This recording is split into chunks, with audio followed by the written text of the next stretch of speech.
Gloire à Dieu, alléluia, gloire à Dieu. Nous bénissons le Seigneur pour le souffle de vie qu'il ne cesse de nous accorder en ce jour. Bienvenue à 1 minute de prière de ce jeudi 7 mars 2024. Aujourd'hui, le Seigneur a mis en mon cœur le désir de partager avec vous ce passage de Jean chapitre 1, les versets 12 et 13. Nous allons lire au nom de notre Seigneur Jésus-Christ. Mais à tous ceux qui l'ont reçu et à ceux qui croient en son nom, elle a donné le pouvoir de devenir enfants de Dieu, lesquels sont nés non du sang, ni de la volonté de la chair, ni de la volonté de l'homme, mais de Dieu. La parole a donné le pouvoir. La parole a donné la force. La parole a donné le pouvoir de devenir enfants de Dieu à tous ceux qui croient au nom de Jésus. Et ils sont nés non du sang, ni de la volonté de la chair, ni de la volonté humaine, mais de Dieu. Mes chers frères et sœurs, je suis vraiment peiné par cette nouvelle que j'ai apprise de ce jeune chantre chrétien qui a été sauvagement tué en Angola. Ici, je n'aimerais pas parler du pays pour dire l'Angola ou bien si c'était même en Afrique du Sud ou n'importe où, mais j'aimerais quand même attirer l'attention des enfants de Dieu. Sommes-nous réellement des enfants de Dieu? C'est ça la question que je me pose. Lorsque l'Église fut créée, l'idée de Dieu, c'était quoi?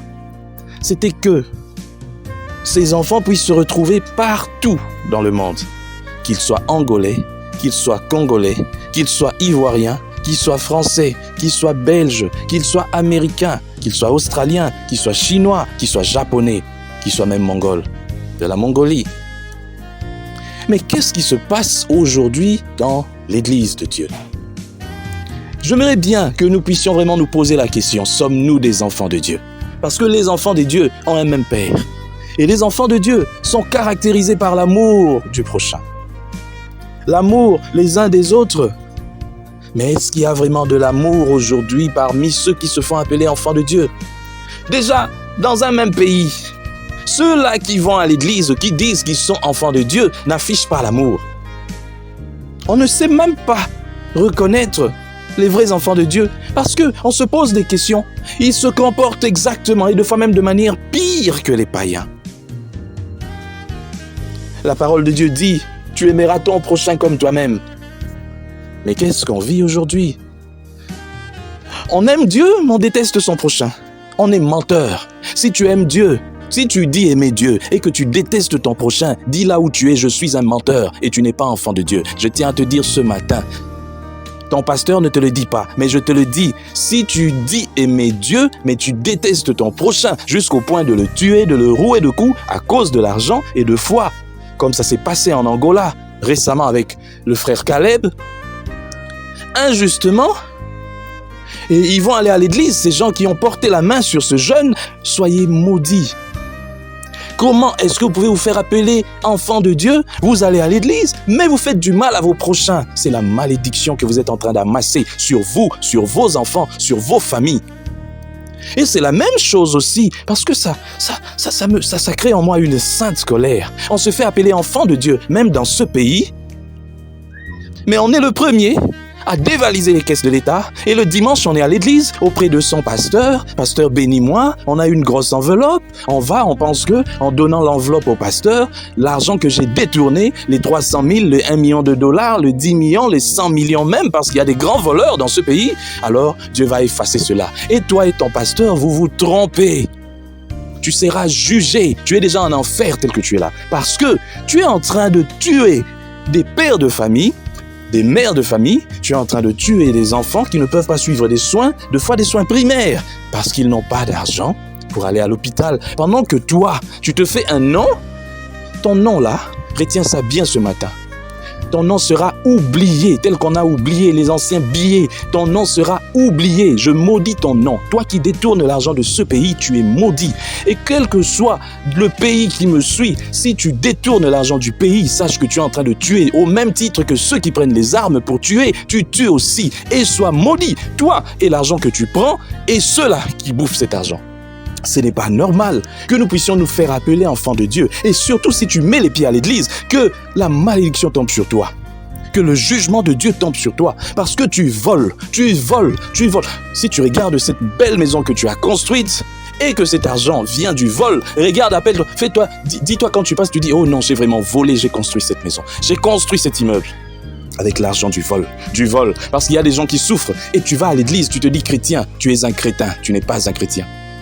Et c'est ça tout justement. Le Seigneur avait voulu que les enfants de Dieu soient partout où ils seront. Il suffit seulement que l'Esprit de Dieu soit partout dans chacun d'eux pour qu'on se fasse appeler frères, sœurs et qu'on s'entraide. Mais nous mettons deux fois nos nationalités devant. Et nous allons même plus loin. Le tribalisme, c'est diabolique. Si toi qui me suis, tu es tribaliste, sache que tu viens du diable, tu ne peux pas être enfant de Dieu. Un enfant de Dieu ne peut pas être tribaliste. Je le répète encore, un enfant de Dieu ne peut pas être tribaliste. Si tu es tribaliste, sache qu'en toi, il y a quelque chose qui n'a jamais changé et Dieu n'est pas là. Finalement, où est la parole de Dieu prêchée? Les serviteurs de Dieu, où sommes-nous pour prêcher la vérité afin que ce monde puisse changer, à commencer par là où nous vivons? Mais si nous ne prêchons pas, que fait l'Église aujourd'hui? L'Église est là pour faire des montagnes, pour faire des veillées. L'Église est là pour faire de je ne sais pas quoi. L'Église est là pour faire des choses. Mais l'Église n'est plus là pour dire la vérité. La vérité est partie. Il faut dire la vérité. Ne viens pas à l'Église, rester à côté de moi, m'appeler frère pendant que tu me fais du mal. Non! Que la parole de Dieu puisse entrer, aller partout. Seigneur, ma prière ce matin, ô éternel Dieu, Père Tout-Puissant, bénis cette parole, que cette parole puisse entrer partout, puisse aller jusque dans les profondeurs, puisse toucher. Seigneur, donne le succès à tes serviteurs qui prêchent ta parole avec vérité, avec sincérité, afin que les cœurs puissent changer et que le mal soit dénoncé. Seigneur, ne donne plus du succès à ceux-là qui sont en train de faire des choses pour leur propre honneur. En réalité, ils ne défendent pas la parole de Dieu, ils sont là pour eux-mêmes. Mais Seigneur, je prie que toi, tu puisses donner du succès à tes vrais serviteurs, à tes serviteurs qui, jour et nuit, prient pour que la vérité puisse éclater au grand jour, qui dénoncent le mal et les œuvres du ténèbre.